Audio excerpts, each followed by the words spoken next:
episode, it's all about unlocking true potential and leadership in life. My guest today, joining us from Ireland, is Ciàran Conroy, the founder of True Potential, an executive coaching company. For over 30 years, Ciàran Conroy achieved significant professional success. However, he also learned about the challenges of working long hours, constant pressure, and the trade offs between work and other aspects of life. Ciàran is now an executive coach. He helps business executives achieve work success without sacrificing their own health and their life outside of work. Welcome, Ciàran. Thank you, Valentina. Greetings from Ireland. Delighted to be here with you today and looking forward to our conversation. Before talking about what you do, tell me why you do it? Valentina, I realized a while back that getting it right at work doesn't always mean getting it right in your overall life.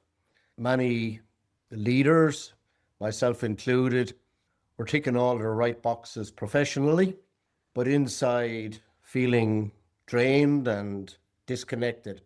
From the outside, it all looks fine, but inside something is missing. That's what I do now. I help others to do something about that, and that's my why. And why coaching? Coaching emerged, like lots of things in life, just emerged and evolved for me. And life overall, I guess it's short. And I wanted to bring more joy in people's lives or help them to bring more joy into their lives. Not in a hard way, but in a slightly easier way. And I see how much more authentic and real people become when they connect with their core values. And we all have different values, and we all are energized and engaged by maybe slightly different things. So enabling them to connect with their true potential, not just with their work title, but more about their performance in life. When that happens, I see that people become more at ease. They're just more comfortable with themselves. They have more energy and they have more joy. You are talking about joy. What does joy have to do with all this? Let me just tell you a quick story, and it's personal. It's my own personal wake up call. So, the morning after my wedding day, which is obviously a big day in one's life, while my friends were still partying, I was up early. I was putting on my suit and I was heading to what I called at that moment a very important business meeting. I told myself I had to be there and I needed to show up. But as I left, the fun and the laughter behind, something inside me just whispered, just very, very whispery, that this isn't quite right. It turned out to be the moment I began stepping back from always being on and starting to connect with what really mattered to me. That's my story of how I went from a place which was okay. It was paying the bills, it was doing a lot of things which were helpful, but moving to a better place and a more joyful place. How does that still echo in your life? In lots of ways, because of where I spend my life and what I do now in my coaching business. And so many high achievers, I believe, are living that very same contradiction. And very often a contradiction is between their work and the rest of their lives. So on the outside, they appear to be polished and powerful, but on the inside, they're stressed and strained and kind of burning out. I was going to say slowly burning out, but one or two I've met are actually very quickly burning out. Most don't want to admit it, but I can tell you, Valentina, it's happening How do you know it's happening? because they tell me. It's not a guess, it's not an estimate. Some of the things my clients share with me is I work hard all the time, yet I feel stuck and burnt out. Or sometimes I hear I just need to reduce stress in my life, or I'm always so busy, yet I don't feel fulfilled in my life. It's not really that they're complaining. It's the quiet reality of trying to balance work with the rest of their lives. And why do you think these people choose to work with you? I often think about that. What they tell me is that they sense that I'm a partner. I have been on that journey and have lived that life myself. So it's not something from a book or off a shelf. And what I sense with them is that very often they know what they should be doing because they're clever people, like eating better, sleeping more, stressing less. But if just knowing those particular elements worked, we'd all be, I don't know, Zen masters by now. Change doesn't come from just knowing. It comes from more than that. It comes from changing habits and changing behaviors. Ultimately, it rests with the person that I'm talking to on a day-to-day basis. I help, they tell me, provide inspiration and clarity because sometimes there's so much going on in their heads and they are in demanding jobs. They may have challenging lives outside of the job, trying to keep up with family and friends and kids and getting clarity and helping them to cross that bridge sometimes from procrastination. I must get to do that sometime, somehow, some way, somewhere in the future to just taking action. So I provide that space for real conversations and provide a process that unlocks that change. True change really only happens, I believe, not when you're told to change, or not even when you know you should change, but when you want to change. And when you take that personal responsibility to make change in your behavior. And when you do that, even tiny shifts can lead to big results. Taking that first step, it might be a small step, it might be tiny, but it shifts behavior. Big wins come over time, and sometimes it takes just a little bit of time to unlock where they're at and move to a new place. It's like interest in a bank savings account. It's very similar to investing, and the smartest investment one will ever make is investing in oneself. Please present a process that a client would pass through and eventually share a story that is relevant for this process.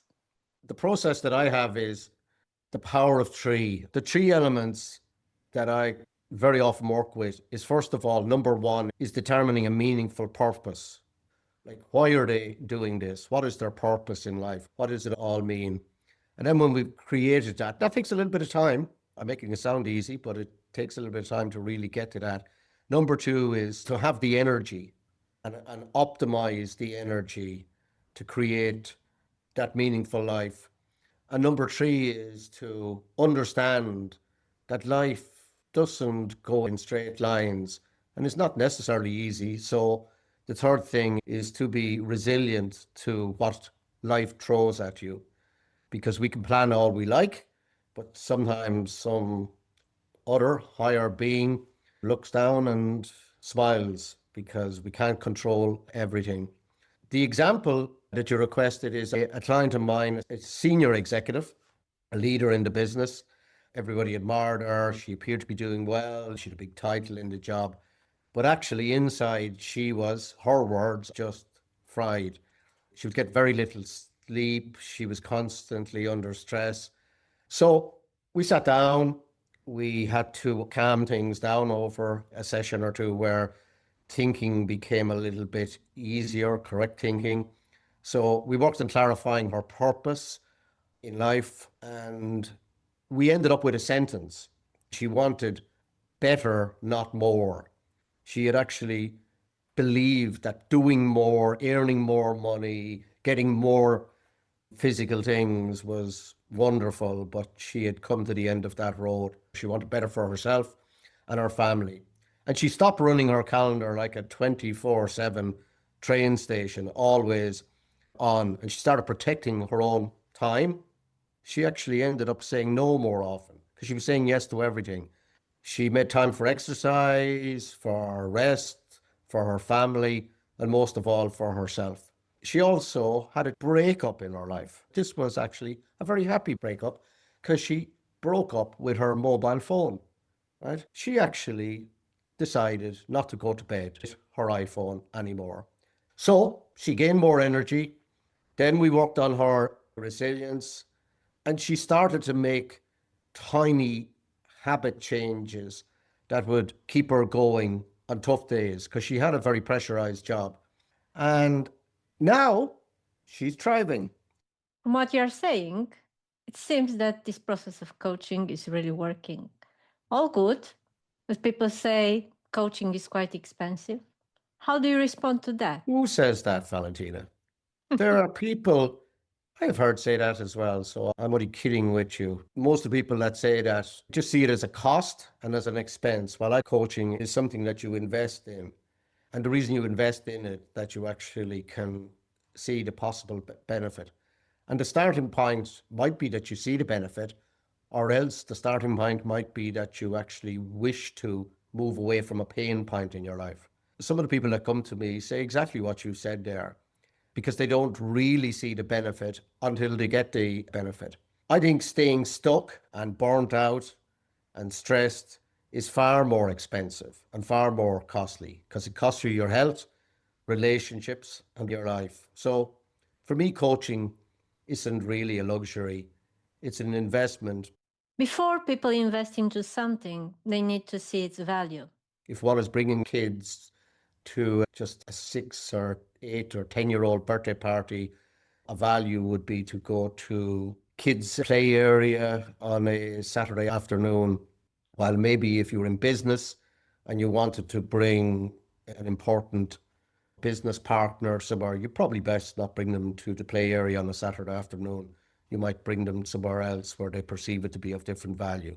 So we can get different values at different times. It's the person themselves just realizing that they don't really want to continue living as they're living and feel a little bit overwhelmed by it, a little bit stuck by it, and just need a little bit of help. I never tell people what to do because that would be arrogant. I don't understand all of the issues in their lives. The topic of value is large, and we do not have enough time to cover it here. That's a good topic for another episode. Considering that people who are listening to this podcast say, what Ciàran is saying sounds quite valuable, and maybe they would like to get in touch with you. How can they do that? I guess if they're listening to your wonderful podcast and thinking, that's me, they're already halfway there. So probably the simplest way of doing it is just go to LinkedIn, look me up. It's Ciàran Conroy. I'm living here in Ireland. My business is as an executive coach. They can catch me there, and then we can possibly, if they wish, start a conversation to see if we're a good fit. I may or may not be a good fit. It just is that sometimes I am. And we can extend that call a little bit if that turns out to be the case. No pressure, just a conversation for possibilities. And you never know, it might be for that person or anybody else listening that's interested the first day of the rest of their lives. I agree. Working with you has been a real help for me, Ciàran. Now, I just want to say thank you and looking forward to our next episode. Thank you very much. It's been, as always, a wonderful conversation when we get to share time and meet. So I'm very grateful for your time. So thank you, Valentina. That's a wrap up on our episode, Unlocking True Potential and Leadership in Life. Thank you all for watching. Leave a comment, reach out, start your own conversation, and never stop being curious.